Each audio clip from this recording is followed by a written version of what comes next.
किसान भाइयों नमस्कार। आप सभी का स्वागत है आप सभी के अपने YouTube चैनल मंडी भाव अपडेट में। जो भी भाई बंधु किसी सरकार या पार्टी के भक्त हैं वो कृपया इस वीडियो से दूर रहें।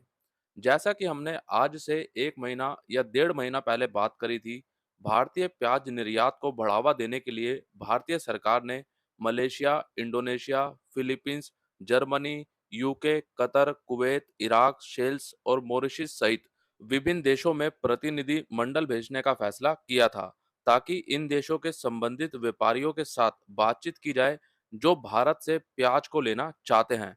लेकिन अभी तक इसको लेकर भारतीय सरकार की ओर से कोई भी अपडेट नहीं आई और कोई भी कदम नहीं उठाया गया है।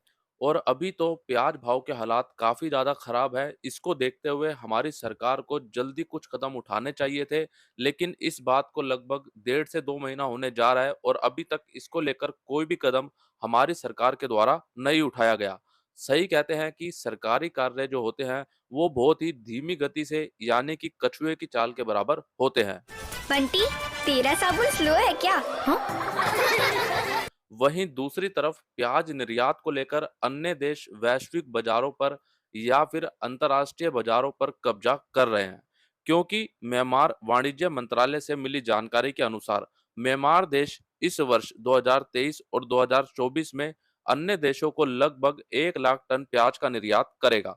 और ये कुछ इस प्रकार होगा कि अप्रैल से जून महीने तक 30,000 टन प्याज, जुलाई से सितंबर महीने तक 15,000 टन प्याज, अक्टूबर से दिसंबर तक 20,000 टन प्याज और जनवरी 2024 से मार्च 2024 तक 35,000 टन प्याज म्यांमार के द्वारा अन्य देशों में निर्यात किया जाएगा। ये कुछ इस तरह से म्यांमार के द्वारा अन्य देशों में प्याज को भेजा जाएगा। म्यांमार के प्याज को वियतनाम, थाईलैंड, बांग्लादेश और चीन जैसे देशों के द्वारा खरीदे जाते हैं। इस बात का हमारी सरकार को ध्यान देना होगा कि बांग्लादेश हमारा पुराना और बड़ा प्याज निर्यातक देश है, जहां म्यांमार का भी प्याज जाता है। और म्यांमार के साथ अन्य कई देशों का प्याज अभी बांग्लादेश में आना शुरू हो सकता है, क्योंकि कोई भी देश केवल एक देश के ऊपर निर्भर नहीं रहना चाहेगा। वो चाहेगा कि उनको ज्यादा से ज्यादा देशों से मदद मिले, ताकि जो कंपटीशन है वो थोड़ा बढ़े और कंपटीशन के चलते उस देश को उन देशों से फायदा पहुंचे। और कुछ इसी तरह का माहौल अभी प्याज के वैश्विक बाजार पर बन रहा है और आगे हमारे लिए ये एक खतरा हो सकता है, क्योंकि किसान भाइयों हम लगातार बांग्लादेश में प्याज का निर्यात काफी लंबे समय से करते आए हैं और भारत का एक अच्छा पड़ोसी देश है बांग्लादेश, जिसमें हमने लगातार प्याज सहित अन्य फसलों को भी भेजा है। लेकिन कहीं ना कहीं जो हमारी आयात निर्यात की नीति है वो इतनी अच्छी ना होने के कारण जो हमारे एक व्यापार के संबंध है वो अन्य देशों के साथ अब कहीं ना कहीं कमजोर नजर आ रहे हैं। और देखा जाए तो अगर इसी तरह से कमजोर आगे भी देखने को मिलते हैं तो जो अन्य देश हैं जो वैश्विक बाजारों में ज्यादा से ज्यादा अपनी फसलों को निर्यात करते हैं तो उनका दबदबा कहीं ना कहीं बन जाएगा। खैर ये तो हमारी सरकार को सोचना चाहिए कि अभी किस तरह का माहौल बन रहा है और इस माहौल से आने वाले दिनों में या फिर आने वाले वर्षों में क्या असर पड़ सकता है। म्यांमार देश में प्रति वर्ष प्याज का उत्पादन लगभग 1 मिलियन टन से अधिक होने का अनुमान है। अब तक विभिन्न देशों में लगभग 80,000 टन से अधिक प्याज का निर्यात किया जा चुका है।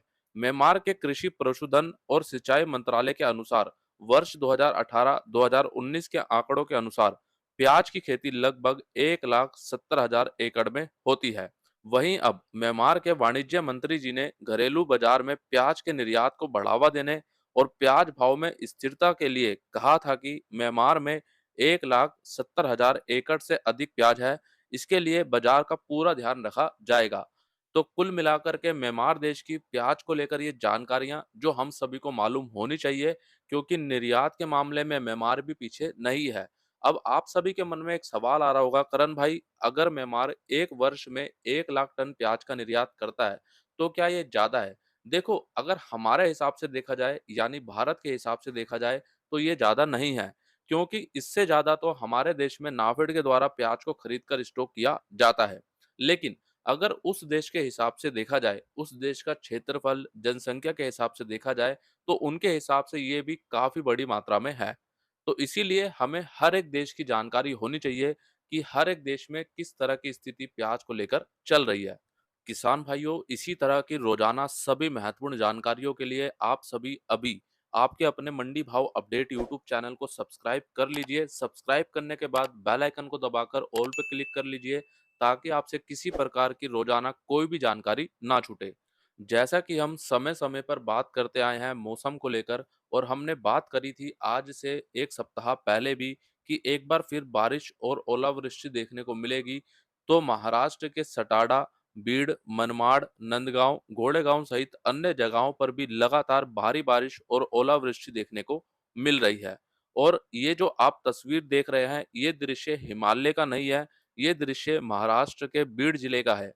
और यहाँ तक कि महाराष्ट्र में हमारे किसान भाइयों से जानकारी मिली है, बुल्डाड़ा सहित अन्य जिलों में कुछ जगहों पर किसान भाइयों ने अपनी गर्मी वाली प्याज खेतों से निकाल ली थी, लेकिन इस बारिश और ओलावृष्टि के कारण हजारों टन प्याज फसल भीग गई है, जिसको नुकसान पहुंचा है।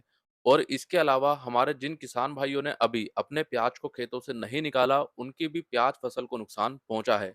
बाकी किसान भाइयों, आप अगर इस वीडियो को महाराष्ट्र से देख रहे हैं, तो आप कमेंट बॉक्स में अपने क्षेत्र की जानकारी जरूर दीजिए ताकि यहाँ से एक सही आकलन किया जा सके हमारे किसान भाइयों की प्याज फसल को कितना नुकसान पहुंचा है। आज से कुछ दिन पहले यही स्थिति मध्य प्रदेश में बनी थी और अब यही स्थिति महाराष्ट्र में भी बन चुकी है। अभी अप्रैल का महीना चल रहा है, इस महीने में काफी ज्यादा गर्मी होती है, लेकिन अभी देखा जाए तो बेमौसम बारिश और ओलावृष्टि से हमारे किसान भाइयों की फसलों को नुकसान हो रहा है।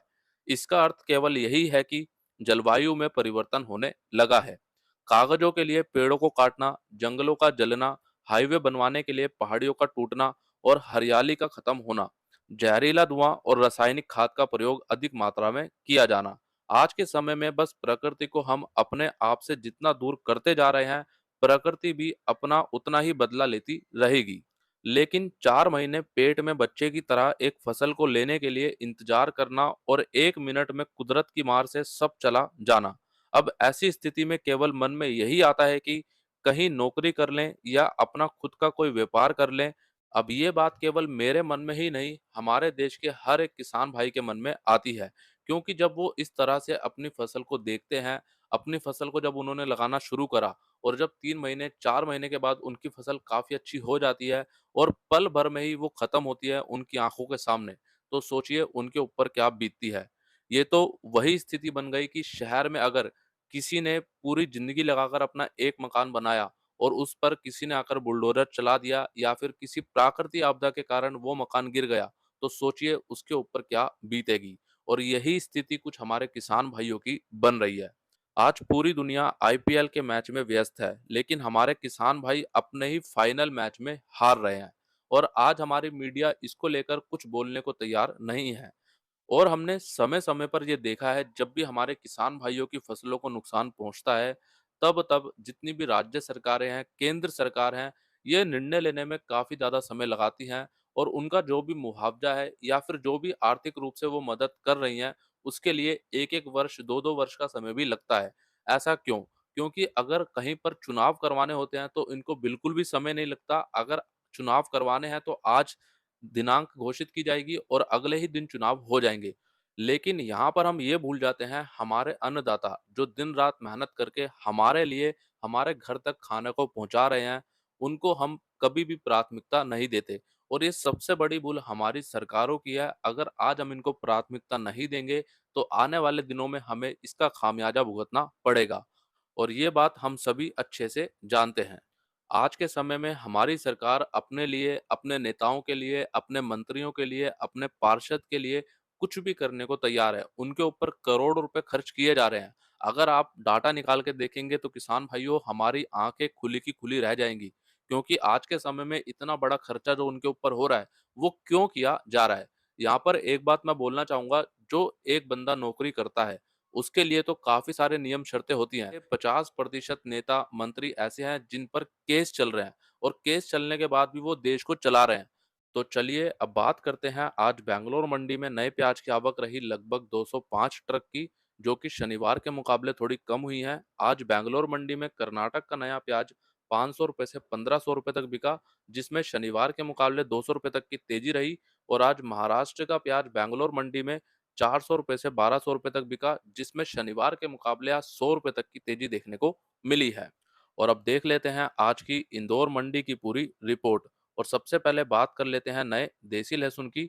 नया देसी लहसुन एक्स्ट्रा सुपर माल 5,000 से 5500 रुपए तक, सुपर लहसुन 4500 रुपए से 5,000 रुपए, एवरेज लहसुन 4,000 रुपए से 4500 रुपए, मीडियम लहसुन 2,000 रुपए से 2600 रुपए, बारीक लहसुन 1,000 रुपए से 1500 रुपए। आज नए देसी लहसुन भाव में शनिवार के मुकाबले मंदी देखने को मिली है। वहीं बात करें नए ऊँटी लहसुन की, तो नया ऊँटी लहसुन 6500 रुपए तक बिका और नए ऊँटी लहसुन भाव में भी मंदी देखने को मिली है। आज नए ऊँटी और नए देसी लहसुन की कुल मिलाकर आवक रही 40,000 से 42,000 कट्टों की, जो शनिवार के मुकाबले सामान्य है। अब बात कर लेते हैं नए प्याज की, तो नया सुपर प्याज बिका 700 रुपए से 900 रुपए, एवरेज प्याज 500 रुपए से 700 रुपए, गोल्टा गोल्टी प्याज 200 रुपए से 500 रुपए और छाटन प्याज 100 रुपए से 300 रुपए तक। आज नए प्याज की आवक रही लगभग 20,000 से 22,000 कट्टों की, जो शनिवार के मुकाबले सामान्य है और आज नए प्याज भाव में भी मंदी देखने को मिली है। और अब बात कर लेते हैं नए आलू की। नया एलआर आलू बिका 600 रुपए से 1200 रुपए, चिप्सोना आलू 600 रुपए से 1250 रुपए, राशन आलू 600 रुपए से 1,000 रुपए, ज्योति आलू 700 रुपए से 1250 रुपए और गुल्ला माल 300 रुपए से 600 रुपए। आज नए आलू की आवक रही लगभग 20,000 कट्टों की, जो कि शनिवार के मुकाबले सामान्य है और आज नए आलू में भाव भी शनिवार के मुकाबले सामान्य देखने को मिले हैं। किसान भाइयों, कल आप सभी को रविवार धमाल का 174वां वीडियो दिया गया, जिसमें आप सभी किसान भाइयों के काफी सारे सवाल लिए गए हैं। अगर आपने कल का वीडियो नहीं देखा तो जरूर से जरूर देखें। थोड़ा सा समय निकालें और उस वीडियो को देखें, क्योंकि आपको काफी ज्यादा महत्वपूर्ण जानकारियां दी गई हैं। और आज के इस वीडियो में दी गई जानकारी आप सभी किसान भाइयों को कैसी लगी, कमेंट बॉक्स में ज़्यादा से ज़्यादा ज़रूर बताइए। वीडियो आप सभी को अच्छा लगा, एक लाइक करें, हमारे सभी किसान भाइयों के साथ ज़्यादा से ज़्यादा वीडियो को शेयर करें। जो किसान भाई इस वीडियो को फेसबुक पर देख रहे हैं, फेसबुक पेज को भी लाइक ज़रूर करें। और हाँ किसान भाइयों, इस वीडियो के नीचे डिस्क्रिप्शन में आपको मंडी भाव अपडेट के ऑफिशियल सभी ग्रुप के लिंक दिए गए हैं, आप वहाँ पे ज़रूर जुड़ें, क्योंकि वो आप सभी के लिए बिल्कुल मुफ्त है। तो मिलते हैं आपसे एक अगली और नई वीडियो में। जय जवान, जय किसान।